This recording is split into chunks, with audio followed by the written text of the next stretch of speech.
What's up guys, I'm back with my full review of the Cheerson CX-10C, and this one's going to be a little bit of a controversial one. I think you're either going to love it or you're going to hate it. Now if you're going to be one of the people that loves this one, you're going to enjoy the fact that it has the camera in it. It's very small and it is very stable in flight, meaning you can fly it in a lot of different places that you couldn't fly a bigger quad and get some very interesting video in the process. Speaking of the video, it takes 640 by 480 standard definition video, but that's going to surprise you a little bit because when you hear standard def, you're thinking not that great of quality, but this one actually, the picture in it's not so bad, especially for the compact size of this one. I was actually pleasantly surprised by the quality of the video, and for only $27, it's really not a bad buy if you are just getting into this hobby and want to get into aerial video in general. It'll get up high enough to get you some interesting shots, although you're not going to want to fly it too high because it's very susceptible to wind, so you're liable to get blown away if you go up high enough, and the range on it's not super great anyway, so I'd be careful how high or how far away you're gonna fly this one. So the other interesting thing about this one is when you're recording on the camera, you'll get this flashing light right here, so you know when you're recording, and that's a handy feature.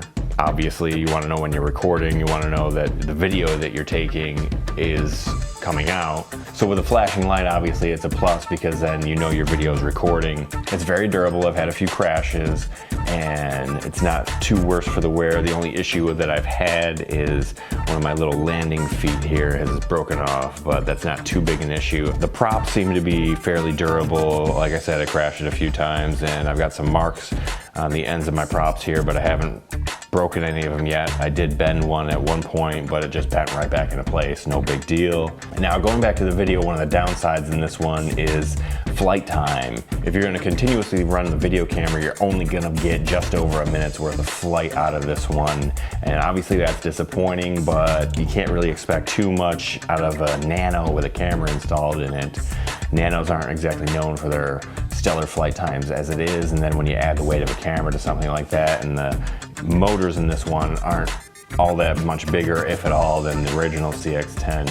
So obviously just a minute's worth of flight time while you're recording video is disappointing, but can't really expect too much more with that. And even when you're not running the camera, you only get just over 3 minutes.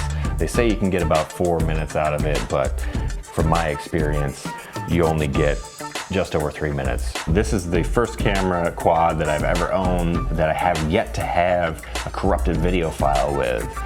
And the interesting thing about this one is when you get the low battery warning, the camera shuts off automatically and saves your file. That's a big plus in my book.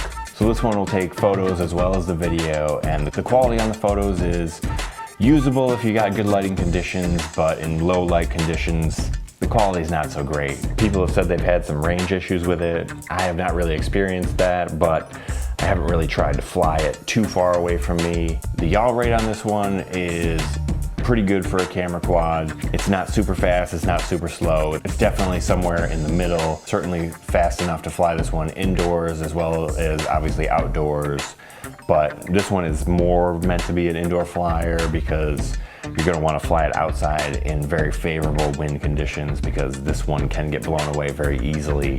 But if you put this on high rates, it does okay. It can fight a little bit of wind, but obviously you're not going to want to bring it out on too windy of a day. I was pretty impressed with the flight performance of this one. Remember, it's a camera quad, so you want it to be stable and you want it to fly around smoothly, and it does just that. Even if it is for very short periods of time, but the time in the air, it is very stable and it flies around nice. It's actually a joy to fly, in my opinion. It does feel a little bit heavy when you're giving it throttle.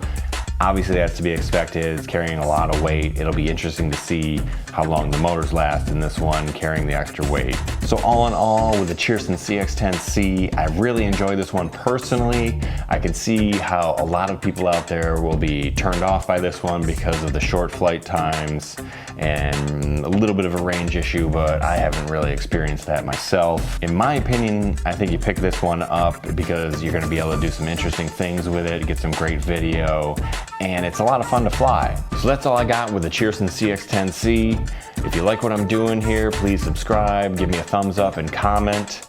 And thank you for watching, and I'll see you next time.